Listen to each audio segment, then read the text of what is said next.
Nós fizemos uma leitura na primeira carta do apóstolo Paulo,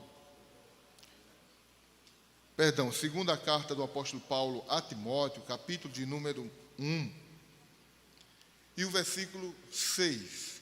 E com isso eu gostaria de dar continuidade ao que nós estamos falando no decorrer dessas terça-feiras, acerca de avivamento. Os irmãos suportam me ouvir mais um pouco? Os irmãos suportam me ouvir mais um pouco sobre este assunto? Amém.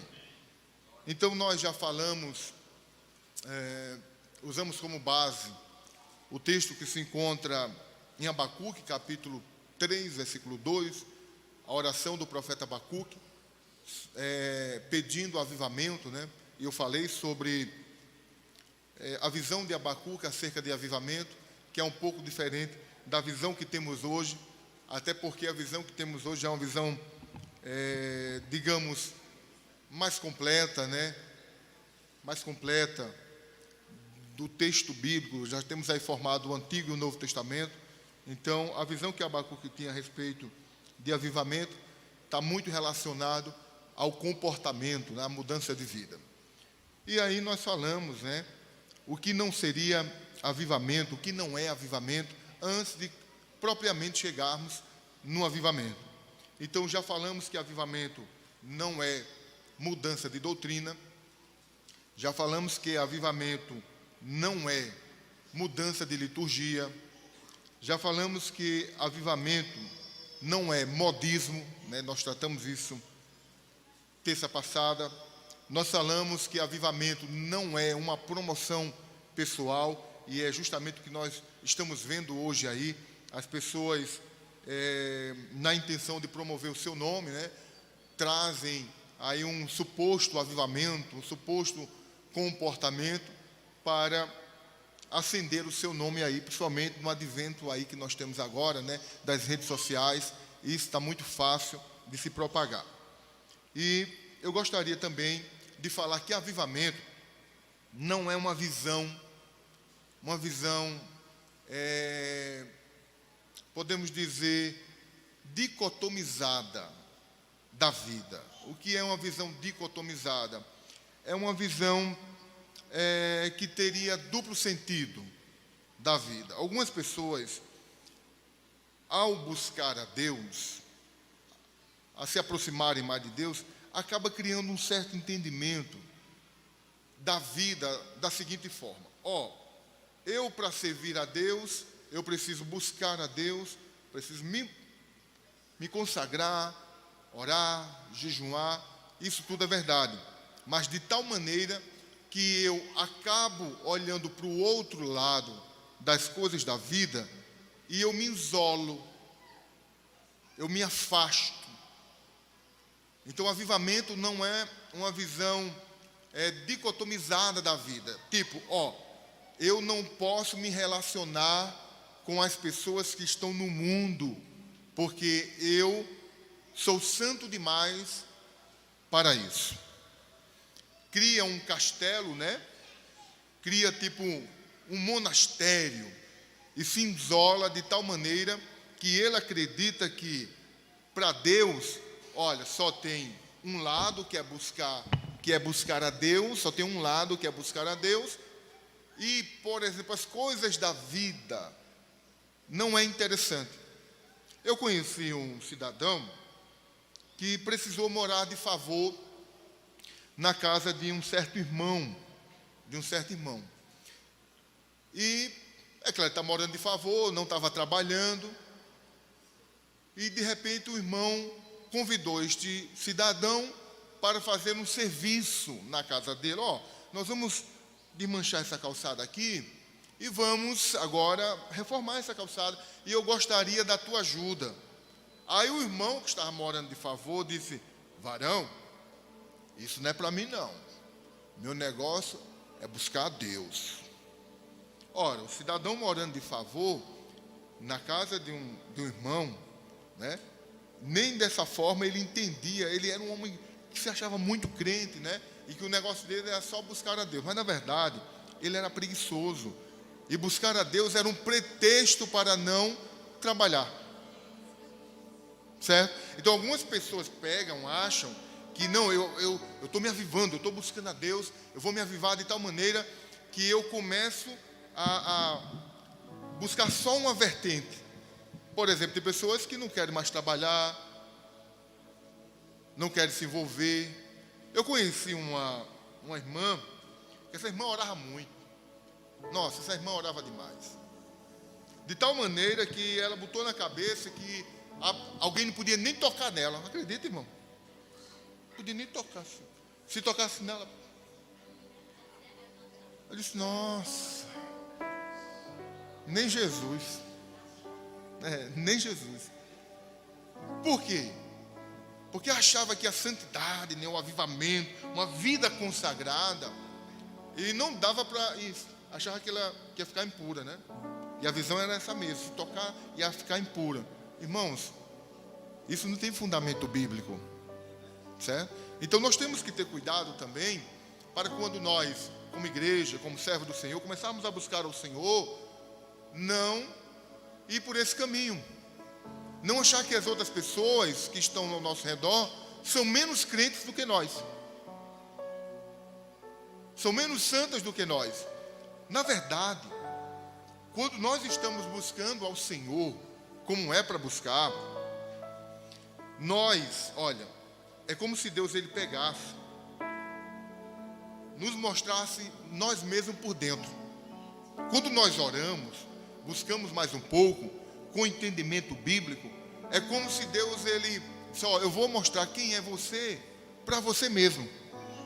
E ele nos mostra por dentro quem somos, de tal maneira que nós passamos a sentir vergonha daquilo que somos e começamos a chorar, pedir perdão ao Senhor, nos humilharmos na presença do Senhor, de tal maneira que não dá para ver a miséria do outro.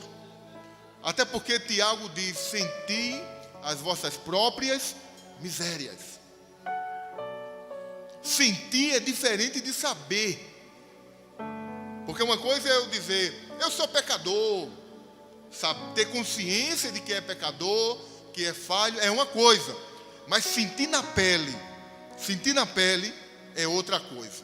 Porque quando você sente que é tão frágil, tão fraco quanto as outras pessoas, não dá tempo para a pessoa se isolar. Não, eu sou melhor do que fulano de tal. Esquece isso. E já fica a dica aqui, quando o irmão estiver orando, estiver buscando ao Senhor, não fique dizendo para todo mundo não. Olha, irmão, eu estou orando tanto, eu estou me consagrando tanto. Olha, irmão, eu estou uma bênção. Faça isso não. Porque isso aí é segredo com você e Deus. Isso é um particular. Não queira, né? Porque a Bíblia diz que cada um, né? Ele conta as suas... Como é aquele versículo, Gerardo? Cada um anuncia, apregou a sua bondade, né? Cada um que queira apresentar a sua bondade. Nossa, irmão, eu sou tão bom. Olha, irmão, você não sabe o quanto... Olha, irmão, eu sou tão bom que você não tem nem ideia. Isso não é avivamento, irmão. Isso é uma mistura de buscar a Deus com o seu próprio entendimento. Aí dá nisso. Então, avivamento não é uma visão, né, dicotomizada da vida. Não, olha, se eu buscar a Deus, eu não posso trabalhar, eu não posso me relacionar com as pessoas, eu não posso estar junto, eu não posso estar perto, eu não posso ter uma boa amizade. Quando eu falo de amizade, é para você conquistar a pessoa. É para você ter o espaço para poder pregar. Não é ser levado por essa pessoa que não conhece a Deus. Até porque, se você perceber que as amizades, elas te afastam de Deus e você não consegue envolver essa pessoa, é um momento de você recuar um pouco, trabalhar na sua vida para você poder ter a capacidade de estar perto de alguém e não ser envolvido pelo comportamento de vida destas pessoas, das pessoas que têm uma visão totalmente diferente da nossa, entendeu? Mas nós precisamos nos relacionar. Nos relacionamos no trabalho, com a família. Tem pessoas que depois aceitam Jesus, né? É tão crente, né? É tão crente que se afasta da família, né? Se afasta da família, diz, eu não quero nem conversa, eles para lá, eu aqui. Aí o povo lá que não entende, sabe o que aconteceu com fulano de tal? Agora é santo, é irmãozinho. Aí começam a ficar sem entender. Vai lá, irmão, faz uma visita, é família, né? Ganha ele, tenta ganhar ele para Jesus. Não se pode pegar a luz e botar debaixo, né, do velador. A luz tem que estar exposta mesmo, para que quem veja, né, possa dizer, não, eu estou vendo que ali é luz. Estou vendo que é luz. Tá bom, irmãos? Então, avivamento não é uma visão dicotomizada da vida. Ou é 8, ou é 80. Então, tem que ter equilíbrio. Tem que ter moderação. Olha, aqui nós encerramos a parte do que não é avivamento. E nós poderíamos falar de mais coisas. Mas, na verdade, então, o que é avivamento? Quem é que promove o avivamento? Além de promover o avivamento, quem é que mantém o avivamento? Além de manter o avivamento, quem é que regula o avivamento?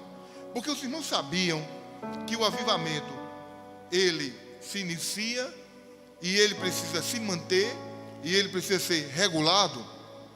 Sabia disso? Porque quem gera o avivamento é a palavra. A palavra de Deus gera avivamento. É a palavra de Deus. Olha, irmãos, se a palavra de Deus não for o centro de nossas vidas, nós jamais seremos ou nos manteremos avivados. A palavra de Deus é responsável por gerar avivamento, por manter o avivamento e também por regular. Por que eu também falo essa parte regular? Porque se nós não tivermos cuidado, quando estamos buscando o avivamento, e o avivamento começa a surgir, este avivamento ele precisa ser regulado pela palavra.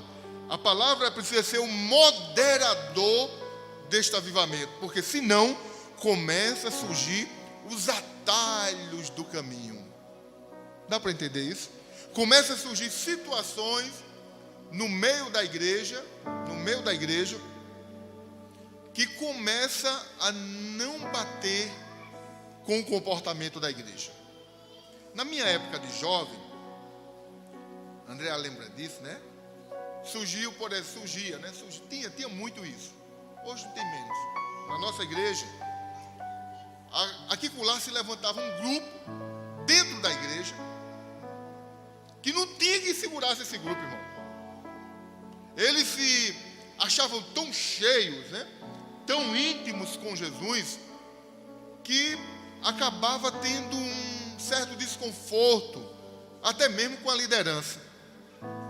A liderança dizia, vamos por aqui. Não, mas a gente é cheio do fogo, a gente é cheio do retetã, que conversa, a gente vai por aqui, ó.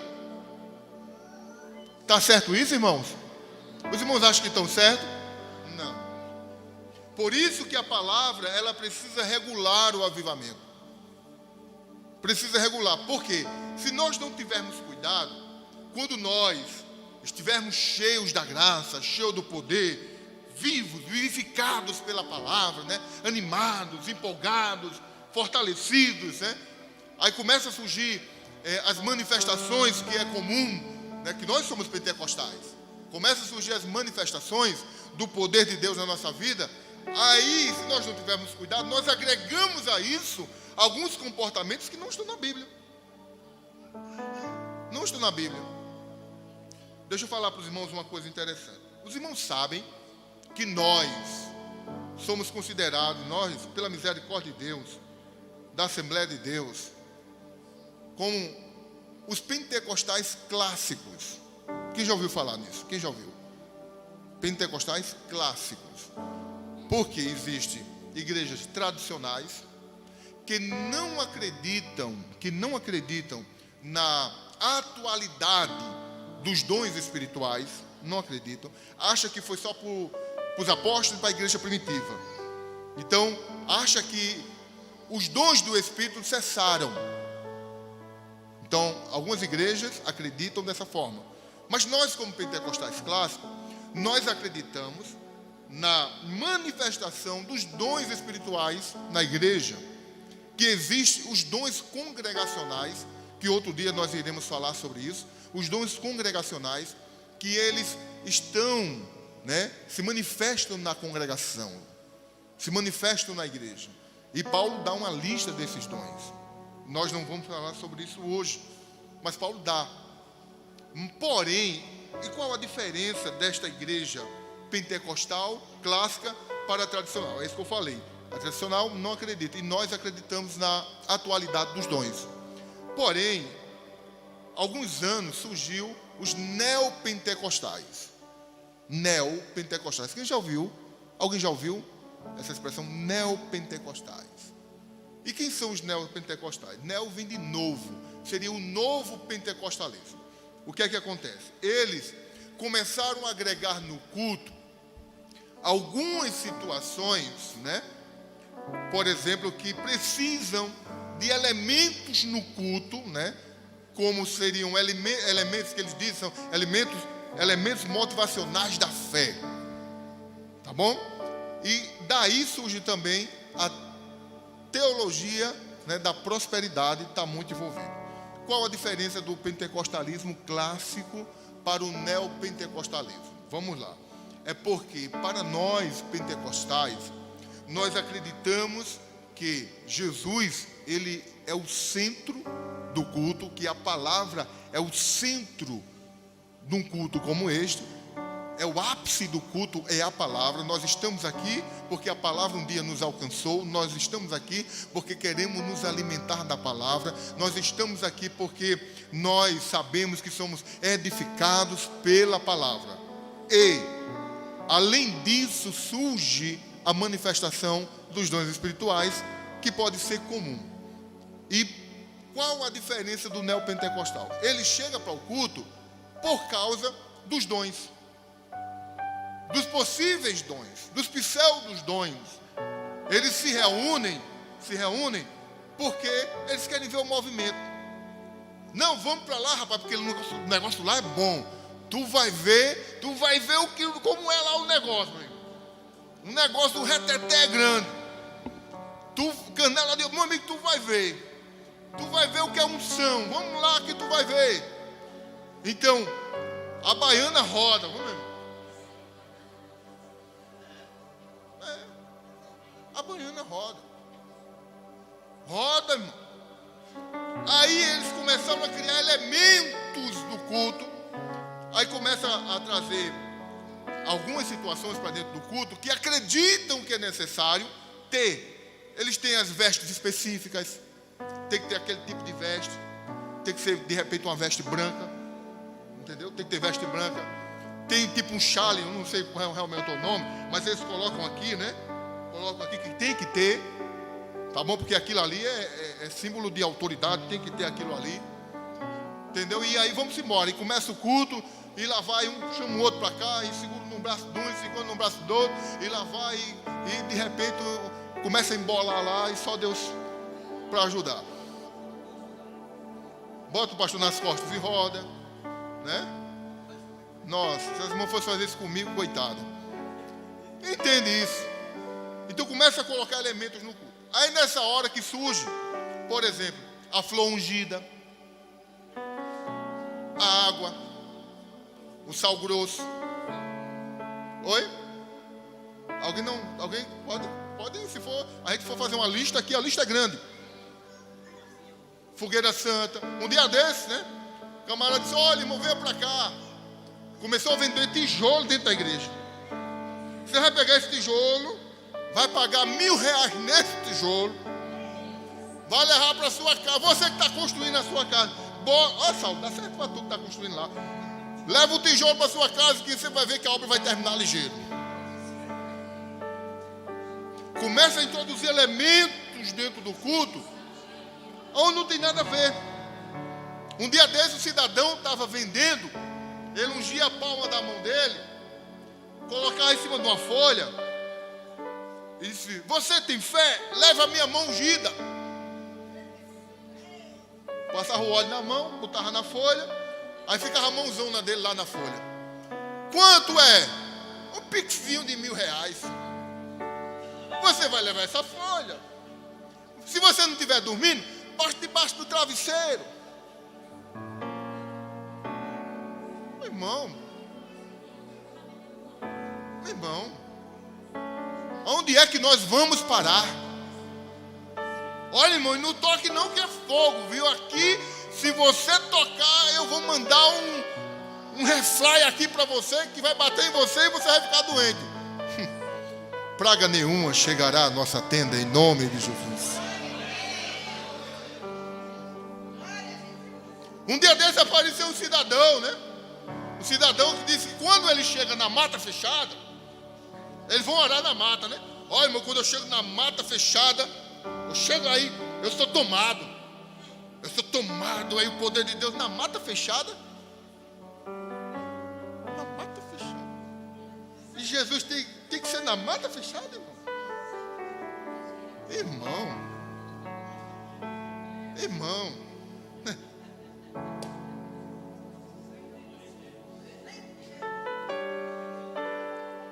Por que eu estou dizendo isso? Porque coisas semelhantes a essas estão se multiplicando.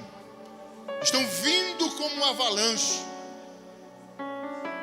Estão vindo como uma avalanche, irmão, nas igrejas brasileiras. Isso é bastante comum. As pessoas querem demonstrar, olha, irmão, porque o poder de Deus, ele existe, ele é real. Você vê, irmão, o dom de profecia em ação é uma coisa linda. Você vê o dom de cura em ação é uma coisa linda. Isso é para a igreja mesmo. Você poder ouvir alguém falar em outras línguas e outro interpretar é uma coisa linda, irmão. Mas as pessoas não, um dia desse cidadão chegou num culto e disse, vem cá, meu filho, chamou o camarada. Aí quando eu lhe vi, me veio o nome tal na minha cabeça. Seu nome é esse? Ele disse, não. Você conhece essa pessoa? Eu disse, não. Então é um versículo lá do livro tal para você. Faço não, irmão. Olha, irmãos, a revelação de Deus, o poder de Deus quando chega é coisa linda. Às vezes o irmão chega atribulado na casa do Senhor, chega cansado, chega triste, não disse nada para ninguém. Aí de repente vem um comando do céu, né? Porque Deus tem seus comandos, né? Deus tem sua forma de trabalhar. E é lindo quando isso acontece no nosso meio, né? É lindo. E a igreja, ela percebe o que realmente é de Deus e o que não é. Então vamos lá. Qual é a diferença de nós para os neopentecostais? É porque, além deles estarem buscando isso, a palavra de Deus não está em primeiro lugar para eles, né? Eles querem ver o movimento. Eles querem ver alguém chegar para ele, meu filho, minha serva, meu servo, né? Eles querem ver esse negócio, se reúnem por causa disso. E se não, olha, irmão, se eles virem para um culto como este aqui, de palavra, eles vão sair dizendo, ixi, que igreja fria. Dizendo algo. Porque eles não estão preocupados com o ensinamento da palavra. Eles estão preocupados com o movimento. Tá bom? Mas isso não é avivamento. A palavra de Deus, ela gera avivamento. Ela mantém o avivamento. E ela regula o avivamento. Me lembro que eu jovem aqui em Mandacaru, né? Nós tínhamos pastor Menon Pessoa de Queiroz. Ele foi muito conhecido em combater alguns movimentos que começaram a surgir nessa época. E alguém se levantava no meio da igreja com umas coisas meio estranhas. Ele dizia, irmão, por favor, para aí, vem cá. Algum irmão, segura aí essa pessoa, ajuda, oriente, mostra o caminho onde ela deve ficar sentada. Olha, irmãos, isso dava um problema, porque as pessoas diziam, rapaz, está tocando. Não, mano, está tocando não. A Bíblia manda que se tenha ordem e decência no culto. Ordem e decência no culto. Olha, irmão, tem culto que às vezes a pessoa excede um pouco, bota uma coisa na cabeça. Bota uma coisa na sua cabeça. Todo movimento corporal, ele é humano. Eu não estou dizendo que ele seja diabólico. Estou dizendo que ele é humano. É possível que alguém, por se alegrar bastante, ele vai extravase com algum comportamento. alguma situação, alguém pula, alguém bate o pé, alguém se alegra demais. Porém, este movimento não pode ser uma regra para que você diga: olha, o camarada só está com poder se ele cortar o laço, se ele pular, se ele fizer. Olha, irmão, no dia que Jesus me batizou, a roda abriu. Abriu, irmão. A igreja ficou pequena. Foi uma carga tão forte, tão grande. No dia que Jesus me batizou, que eu digo: Jesus, por favor, pare, que eu não suporto mais. Meu corpo não estava mais suportando. Eu corria no meio da igreja e a roda abriu mesmo. Eu chegava, beijava a careca do irmão, de tanta felicidade. Eu me lembro que peguei o irmão João Maia, beijei a careca do irmão João Maia. Ó, porra, ele comenta até hoje. Mas já imaginou se eu crio a regra da unção do beijo? Sai beijando a careca do povo? Daí já está escondendo, não. Mas tem que estar careca não, daí. Os irmãos entendem? Eu preciso entender isso. Eu preciso entender que o poder de Deus não é a manifestação corporal. O poder de Deus não é a manifestação corporal. De tal maneira que agora, se eu não tiver aquela gingadinha, né? Aí pronto, aí não é poder de Deus. Olha, irmãos, o dom de profecia, depois nós vamos entrar só sobre isso, sobre a manifestação dos dons. Mas imagina só, alguém sentado do seu lado e conversando com você e dizer: olha, Deus vai fazer assim, assim, assim, assim. Isso é profecia. Isso é profecia. Aí eu pergunto: o poder de Deus não está aí, não? Tá. Então nós não podemos confundir expressão corporal e dizer: isso aí é a regra de fé. Aí quando surgiu o movimento, né? O movimento é das pessoas que gostavam de sair marchando, sair marchando no meio da igreja, lá vai. Aí alguém dizia: pai, não toca não, porque está marchando, ó, tem que marchar. Ó, irmão, pelo amor de Deus, me mostra. Tem dom de marchar na Bíblia? Tem? Não, irmão, não tenha medo não. Tem dom de marchar na Bíblia? Não, irmão.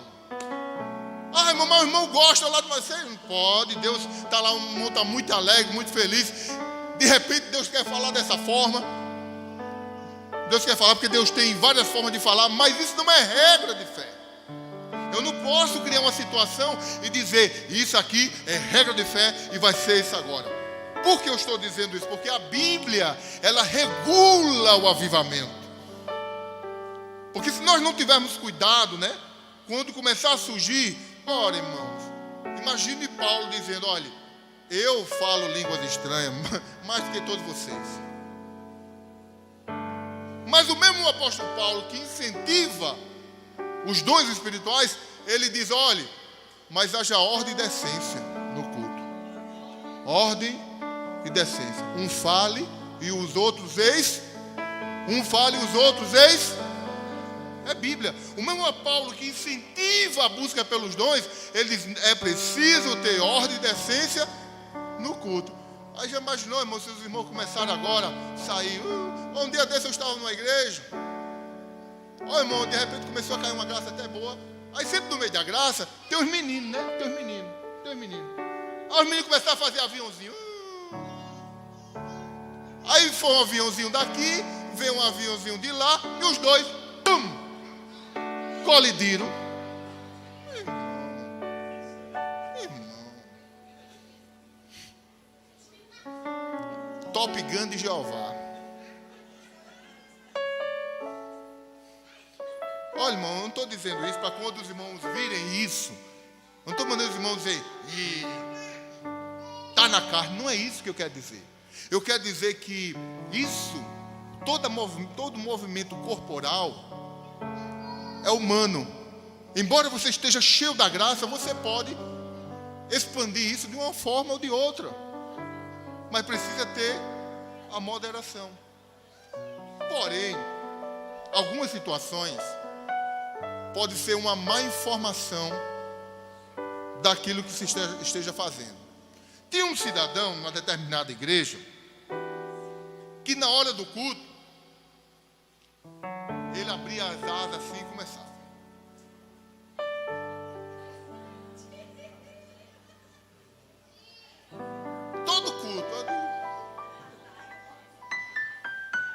Era águia mesmo. Aí chegaram para o irmão e disse: irmão, por que o senhor faz isso? Ele disse: irmão, na hora do culto, de repente eu vejo vindo ao meu encontro uma águia. E ela entra dentro de mim, aí eu fico. Olha, irmão, nessa brincadeirinha, os irmãos oraram por ele e a águia foi embora. A pessoa caiu possessa. Que águia era essa?